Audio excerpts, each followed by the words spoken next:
박은희 학부모님 너무 감사합니다. 오늘 저희들이 토론회 준비가 좀 성교육 쪽으로 많이 흘러간 듯한 느낌은 있으나 왜 민주시민교육을 이야기하면서 이렇게 많은 시도교육 쪽 교과서 내에서 성에 대한 오개념들을 많이 가르치고 있을까라는 생각을 한편 해보고요. 또 하나는 저희들이 지금 다양성에 대한 다문화주의, 어떤 다원주의 이런 게 활성화되면서 다양성에 대한 필터링이 없이 들어오다 보니까 거기에 대해서 조금 전문적으로 고민을 해야 되지 않을까라는 생각을 합니다. 다양성의 가치는 좋으나 무엇 때문에 다양해야 하는가에 대한 목적이 없는 다양성은 저희는 좀 고민을 해봐야 되지 않을까 싶습니다. 저희 마지막 토론자 모시겠습니다. 이덕난 국회 입법조사처의 입법조사연구관입니다. 큰 박수 마련해 주시기 바랍니다. 방금 소개받은 국회 입법조사처의 이덕난이라고 합니다. 네, 반갑습니다.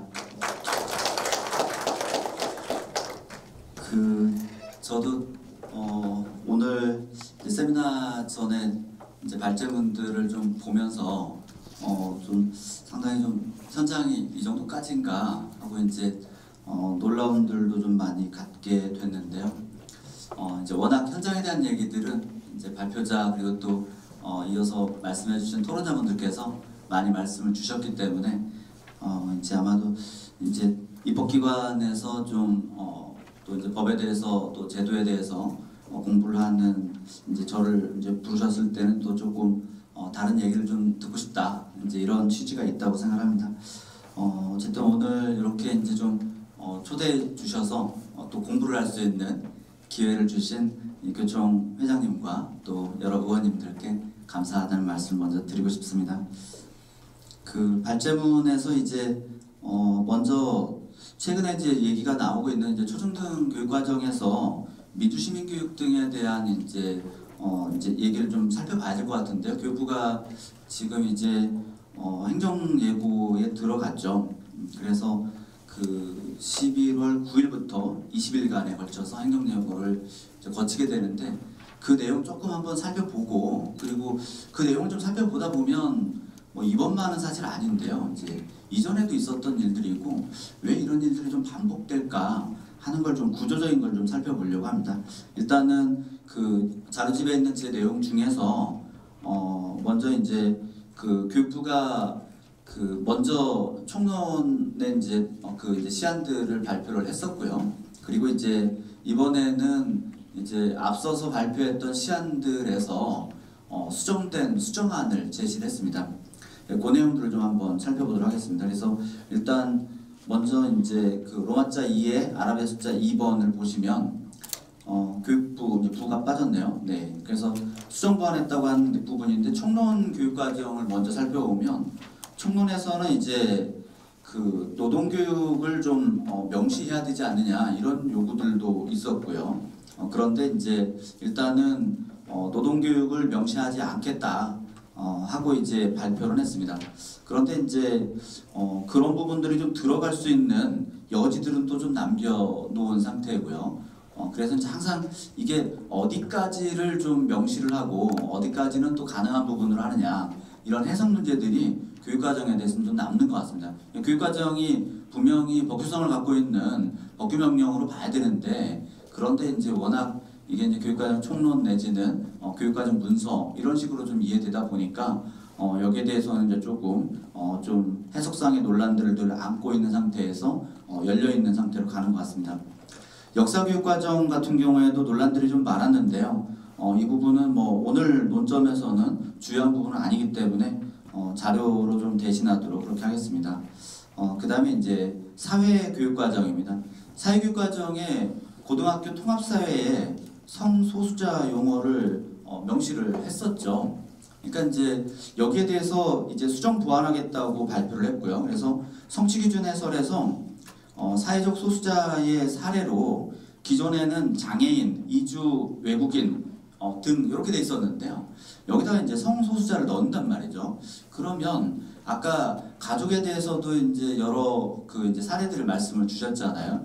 그러니까 조선 가정이라든가 그다음에 또 이제 한부모 가족 자녀라든가 다문화 가족 자녀라든가 이제 이런 부분들은 우리가 들으면 앞서서 나오는 장애인이라든가 우리 사회에서 뭔가 소수자이고 그리고 이제 약자이고 뭔가 좀 더 배려와 지원이 필요하고 이렇게 이제 공감들을 할 거예요. 그런데 여기다 과연 성소수자를 왜 넣어야 하는가? 그러니까 이제 넣지 않는다고 해서 성소수자에 대해서 뭐 차별을 한다든가 이런 건 아니거든요. 이미 헌법이라든가 관련 법에 딱 규정이 있습니다. 그런데 우리가 교과서에다 넣는다고 하면 보다 더 보편적인 것들을 넣는다든가 예시든 열거든요. 그러면 이제 그런 방식으로 가야 되는데 이게 좀 약간 뜬금없이 들어온다는 얘기죠. 그래서 왜 이렇게 하는가? 그래서 이제 교육부에 물어보면 교육부는 이제 항상 정책연구진이 하는 거고 교육부는 직접적으로 여기에 대해서 관여하지 않습니다라고 이제 답변을 하죠. 그럼 정책연구진은 왜 이렇게 하느냐 하면 이제 정책연구진은 주로 얘기하는 것이 제가 뒤에다가 쭉쭉 써놨는데요. 주로 이제 이 글로벌 스탠더드다. 국제적인 동향이 이렇다. 그리고 학계에서의 연구 성과가 이렇다. 이렇게만 답변을 해요. 그런데 그거 가지고 과연 설득력이 있겠는가? 좀 더 설득력 있는 논거를 제시하든지 아니면 그런 식의 모호한 얘기를 할 게 아니라 조금 더 구체화된 얘기를 해줘야 될 그런 상황이 좀 있습니다. 그래서 그런 부분 없이 자꾸 이제 이렇게 들어가는 부분들이 문제가 좀 있다고 보여지고 그래서 박스 안에 보시면은 기존하고 수정된 부분인데요. 수정된 부분에서 이제 성소수자라고 하는 명확한 명시는 빠졌는데 앞에 사례들을 이렇게 말씀을 해주신 것처럼 기존에 이제 교육청에서 인정하는 교재들이 나와 있다고 하면 그것들이 그대로 채택이 되면 여전히 이런 부분들이 아이들한테는 상당히 우리 사회 전체적으로 봤을 때 상당히 좀 보편적인 이야기구나 이렇게 오해할 여지들은 많이 있는 것 같습니다. 그래서 그런 좀 시그널을 줄 수 있는 부분에 대해서 조금 더 총론이든 강론이든 조금 더 이제 명시들을 좀 해줘야 되지 않나 이런 생각들이 듭니다. 그 다음에 이제 고등학교 통합사회의 경우에도 역시 2022 개정안 정책연구진에서 성소수자를 추가를 했었죠. 그래서 이제 행정예고안에서는 명시하지 않는 방향으로 변경했는데 역시 이 부분들이 다시 좀 언급될 여지들이 있다 하는 부분이다. 그 다음에 이제 도덕보건 교육과정입니다. 도덕의 경우에는 이제 성과 관련한 논의들을 하는 부분들이 조금 많이는 안 나오는데 이제 있었죠. 그래서 그 다음 페이지 박스에 보시면 기존에는 성평등 또 성평등의 의미를 이렇게 이제 표현이 되어 있었습니다. 그런데 이제 이 성평등이라고 하는 것을 왜 넣느냐? 그러면 이제 아까 얘기한 것처럼 꼭 그렇게 국제적인 동향이나 학술적인 연구 결과다 이렇게만 얘기를 합니다. 그런데 이제 사실은 물론 교육과정 개정안을 마련하는 중에 법이 개정이 되긴 했지만 2021년 9월 24일에 교육기본법이 개정이 됩니다. 그래서 거기 처음 박스에 있는 것처럼 17조의 4에 있던 건전한 성의식 함양 이 조항이 삭제가 되고요. 그리고 이제 기존에 있던 다음 페이지에 보시면은 그 대비표로 해서 제시를 해놨는데요. 역시 이제 그 교육기본법 17조의 2가 당초에는 남녀 평등 교육의 증진 이렇게 되어 있었습니다. 이것을 용어를 조항의 제목을 양성평등 의식의 증진 이렇게 하고 이제 내용들도 좀 바꾸고 그 다음 앞서서 17조의 4에서 삭제됐던 내용들을 이쪽으로 이제 가져옵니다. 그렇다고 하면 적어도 교육과정을 개정하던 과정 중에 작년에 이제 교육기본법이 다른 법률도 아니고 교육기본법이 개정이 됐단 말이죠. 그러면 이제 용어를 남녀평등 교육 요거보다도 오히려 더 양성평등 교육으로 이제 사용하라고 한 거죠. 당연히 교육과정은 초중등교육법에 따라서 교육과정은 그냥 교육부 장관이 고시하는 게 아니라 당연히 교육기본법이나 이런 법령들에 있는 것들은 참고해서 반영을 해야 되는 거죠. 그런데 왜 이 부분들이 적절하게 반영이 안 되고 다시 성평등으로 들어갔는가 용어들이. 그리고 그 이유에 대해서는 자꾸 국제적인 동향이나 학술 연구 결과다. 이제 법이 바뀌었는데 교육에 관한 기본적인 법이 바뀌었으면 교육과정에 이걸 반영을 해줘야죠. 다만 총론 개정 과정이 아니라고 하면 우리가 좀 이해할 수 있는 부분이 있죠. 다시 국가수준 교육과정 개정할 때는 반영을 하겠다. 하지만 사실은 또 일부 중요한 내용들은 국가수준 교육과정이 이렇게 한번 바뀌기 전에도 내용들을 일부 개정을 할 수가 있습니다. 이미 개정 고시한 사례들도 여러 번 있었고요. 한국사라든가 등등 했어요. 다음으로 말씀드리겠습니다. 이제 도덕보건 교육과정 중에서 보건의 경우인데요. 이 부분도 이제 크게 논란되지는 않았지만 성재생산 건강과 권리 이렇게 돼 있던 거를 성생식 건강과 권리 이렇게 이제 바꾸겠다고 제시를 했습니다. 그래서 이제 재생산이라는 용어도 사실은 좀 왜 이런 용어를 굳이 써야 하는가라는 생각을 할 텐데 그 다음의 표현들에 대해서도 과연 이렇게 하면 이제 논란들은 없는 건가? 정말 이런 부분들을 이제 이 말씀이죠. 앞서서 지금 보건, 도덕, 그 다음에 사회 이런 이제 과목들을 쭉 살펴봤는데요. 각각의 교육 과정에 이 용어를 우리가 써도 되냐, 안 써야 되느냐 이 문제가 아닌 거죠. 이 초, 중, 고등학교의 이 발달 단계, 학교급여에 따라서 발달 단계 그리고 또 학교급여에서 달성해야 되는 교과별 교육 목표가 있을 텐데 그 교육 목표를 달성하기 위해서 이 표현이 꼭 필요한가? 이렇게 생각을 해봐야 되는 거죠. 그런데 그렇지 않고 이런 표현은 써도 되는 거 아니냐? 예를 들면 헌법에도 있는 부분인데 써도 되는 거 아니냐? 그럼 헌법에 있는 모든 거 다 가르치나요? 그렇진 않잖아요. 거기에 따라서 우리가 발달 단계와 그리고 이제 교과목이나 이런 부분에 따라서 교육 목표 달성을 어떻게 해야 가장 적절한가 이 부분을 좀 생각을 해야 되는 부분이 교육과정 개편 과정에서 늘 좀 아쉬운 부분이었던 것 같습니다. 그 다음에 이제 마지막에 제가 이제 발표자들께서 주로 얘기하신 것 중에서 두 가지를 좀 제시를 했는데요. 그 중에 두 번째 부분, 맨 마지막 동그라미를 먼저 말씀을 좀 드리도록 하겠습니다. 제가 좀 궁금한 점이 좀 들었는데요. 이거는 발표자분들께 좀 여쭤보는 거긴 하지만 꼭 그 발표자분들께서 답변을 해달라 뭐 이런 내용은 아닙니다. 특히 이제 성 문제와 성과 관련된 표현과 관련해서 최근에 이제 그런 얘기들을 하더라고요. 포괄적 성교육이 왜 필요하냐? 그러면 이 성범죄라든가 이런 부분들이 많이 발생하는데 예컨대 뭐 사이버 성범죄 이런 것들이 발생하는데 가해자들의 상당수가 10대들이더라. 그렇다고 하면 이 문제를 좀 어떻게 해결해야 되느냐. 그러니까 가해의 경우도 마찬가지고 피해의 경우도 마찬가지죠. 그러니까 그 대안이 포괄적 성교육이다. 이렇게 얘기를 한단 말이에요.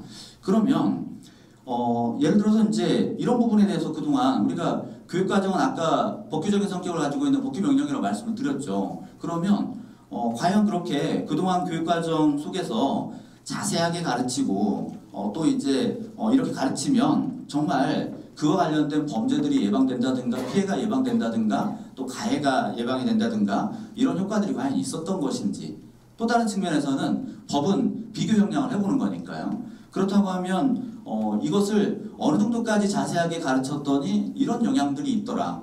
왜 이런 부분들은 교육과정 개정 시에 참고하지 않는 것인가? 그러니까 결국은 국가 수준 교육과정을 개정을 할 때 입법 평가도 좀 해보고 이전에 했던 것이 어떤 영향을 줬는지. 그래서 앞서서 이제 저는 이제 아직 속단하기는 좀 이르다고는 보는데요. 앞서서 많은 토론자분들께서 이렇게 했더니 이런 악영향들이 많이 일어났다 하는 말씀들을 주셨는데 그걸 조금 더 객관적으로 검증해 볼 필요가 있겠다 하는 겁니다. 그래서 이렇게 개정을 했더니 이런 영향들이 있었다. 그리고 또 반대로 하게 되면 또 이런 문제들이 있더라 하는 것들을 조금은 입법평가도 좀 해보고 그 다음에 비교 형량도 해볼 필요가 있겠다. 그래서 이거는 실어야 되느냐 아니면 빼야 되느냐 이 문제가 아니라 어느 정도까지 가르치는 건 교육 목표 달성을 위해서 필요한 거고 그 이상은 굳이 가르칠 것들이 없고 부작용을 더 초래하는 게 있다고 하면 그 부분들은 좀 적절하게 제한들을 좀 해야 될 필요가 있겠다. 그런 생각들을 좀 해보게 됩니다. 특히 이제 마지막 문장인데요. 학교교육 과정은 실험적인 어떤 그런 과정이나 논의의 장이 아니죠. 그렇기 때문에 특히 초중고, 그 중에서도 또 초중학교 요 과정은 적어도 학교교육 과정을 실험적인 어떤 성격으로 생각하고 가르친다거나 또 자꾸 해외 사례 얘기를 하는데요. 저는 여기뿐만 아니라 다른 부분에 있어서도 우리가 이제 해외 교육 사례를 그렇게 많이 참고해야 될 날은 아니라고 봅니다. 오히려 우리 교육 속에서 문제의 원인과 해답을 찾아도 충분히 자신 있는 나라고요. 그리고 각국의 정서나 이런 것들이 분명히 다른데 왜 자꾸 해외에서 하니까 그 해외라는 것도 사실은 이제 적어도 앞에 설명하신 걸 들어보면 북유럽 사례나 이런 것들 많이 들잖아요. 북유럽 국가들은 우리하고 상당히 다르죠. 상당히 다릅니다. 그래서 이제 사실상 사회주의 국가들이죠.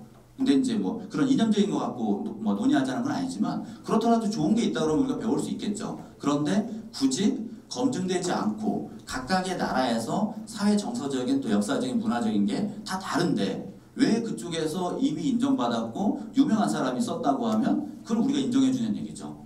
우리는 우리 기준에 맞춰서 별도의 기준을 가지고 인정해줄 필요가 있겠다, 그런 생각들이 좀 듭니다. 그리고 이제 특히 일주제와 관련해서 말씀해주신 부분도 있기 때문에 마지막 이제 발표자에 대한 의견에 대해서 첫 번째 동그라미 그 부분 말씀드리고 마치도록 하겠습니다. 민주시민교육과 관련해서는 오늘 대주제가 이제 그거니까요. 발표자도 말씀하신 것처럼 시민교육이나 정치교육이라고 하는 용어로도 쓰이고 있고요. 그리고 이제 실제로 시민교육이라는 용어로 해서 선관위에서도 굉장히 많이 가르치고 있죠. 과천에 있는 선관위에 있는 선거연수원에서 이와 관련된 교육들, 청소년들 대상으로 한 교육들도 많이 시키고 있는데요. 또 다른 측면에서는 이제 그 인성교육의 이름으로도 이게 많이 시행이 됩니다. 그리고 사실은 결대로 본다고 하면 민주시민교육도 크게 다르지 않습니다. 이제 제가 봤을 때는 이 네 가지 것들이 다, 5가지 것들이 다 비슷한데요. 문제는 이게 정권이 바뀌거나 또는 교육감이 바뀌거나 이러면 갑자기 그 내용들이 어느 한쪽으로 편향되는 양상을 똑같이 보입니다. 그래서 이제 제가 교충에 와서만 그 말씀을 드리는 게 아니라 또 이제 반대로 이제 정권이 이제 보수적인 성격의 정권들이 이제 들어서면은 자꾸 이제 이 충효 이런 것들을 가르치지 말아야 된다는 얘기가 아니라 그것들만 너무 강조한단 말이에요. 그래서 무조건 따라라 막 이렇게 하고요. 그래서 이제 법질서를 무조건 이제 다른 것으로만 그렇게 물론 따라야 되겠지만요. 그렇게 어느 한쪽으로 좀 편향된 교육들을 정권이나 또는 이제 교육감이 바뀌면 그렇게 하는 것은 좀 문제가 있다. 그래서 우리가 특히 발제자도 말씀하신 보이텔스바흐 합의에서 이 3대 기본 원칙 중에 그 3가지 다 의미가 있겠지만 특별히 더 하나는 논쟁적인 것은 논쟁적으로 가르쳐야, 이 부분에 대해서는 우리가 조금 더 좀 관심을 기울였으면 좋겠고요. 발제자의 그런 시각에서 봤을 때 또 편향된 부분들을 그렇게 해보자 하는 건 이제 공감이 됩니다. 근데 다만 한 가지는 현장에서 이제 이걸 막상 적용하려고 하면 예를 들면 독도 문제나 이런 것들도 그러면 논쟁적인 거니까 논쟁적으로 허용할 거냐, 이런 것도 곤란하잖아요. 분명히 우리 한국의 교육 과정에서는 아무리 논쟁적인 걸 논쟁적으로 가르친다고 하더라도 그래도 이건 이렇게 가르쳐야지 라고 하는 게 있단 말이에요. 그 부분에 대해서는 우리가 조금 논의들을 좀 할 필요가 있고, 그래서도 보이텔스바흐 합의가 좋으니 또 독일뿐만 아니라 유럽 전역으로 많이 확산돼서 인정을 받았으니까 우리가 그대로 하자, 이게 아니라 역시 다른 해외사회처럼 우리 한국의 토양에 맞는, 한국 교육에 맞는 이제 합의될 수 있는 기준은 어디까지냐, 그리고 거기에서 논쟁적으로 가르칠 것과 기본적으로 가르쳐야 될 것, 요것들을 좀 구분하는 거, 이런 부분들이 교육과정에서는 논의가 됐으면 좋겠는데요. 아쉽게도 아까 다른 토론자께서 말씀하셨는데 올해 31일까지 국가교육위원회법에 부칙에 따라서 국가교육위원회 심의 의결은 이제 절차상에 거치는 거고, 그리고 교육부 장관이 이제 고시하도록 되어 있는데요. 이게 이제 처음 시작부터 제대로 심의되지 못한 채 이제 새로운 교육과정이 이제 개정이 될 수 있는 그런 좀 아쉬운 점들이 있는 것 같습니다. 네, 이상으로 제 의견 마치겠습니다. 감사합니다.